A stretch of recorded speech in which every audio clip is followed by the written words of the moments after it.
Hi, my name is McKay. I'm in the Health 425 class, which is a public health class here at BYU. And a couple weeks ago, we were studying older adults as a vulnerable population. So the elderly is a vulnerable population. And what we were studying is that as age increases, mobility decreases, right?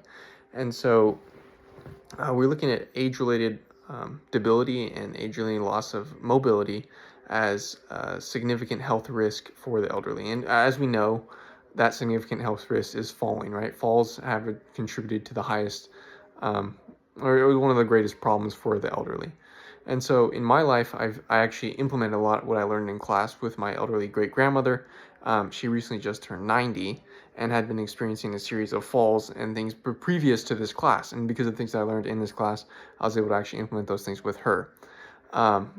And so some things that I've seen is that with her age-related ability, she was actually falling multiple times, sometimes within a month, multiple falls per month.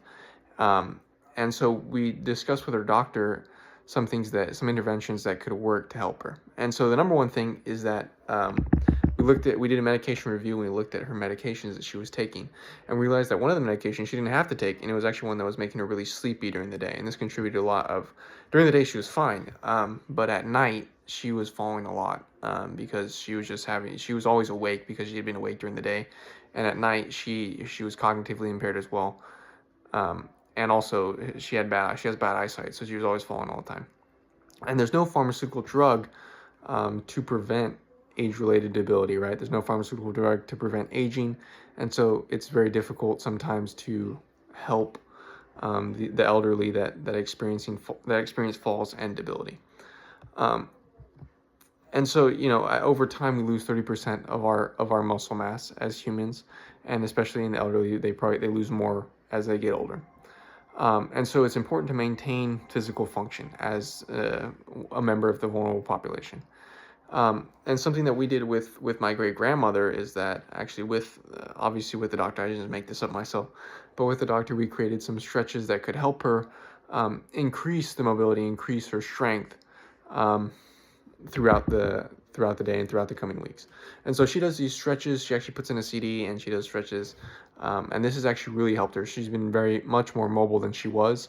And with medication review, we stopped taking a certain medication, and she's able to stay awake during the day, and she has just increased energy levels.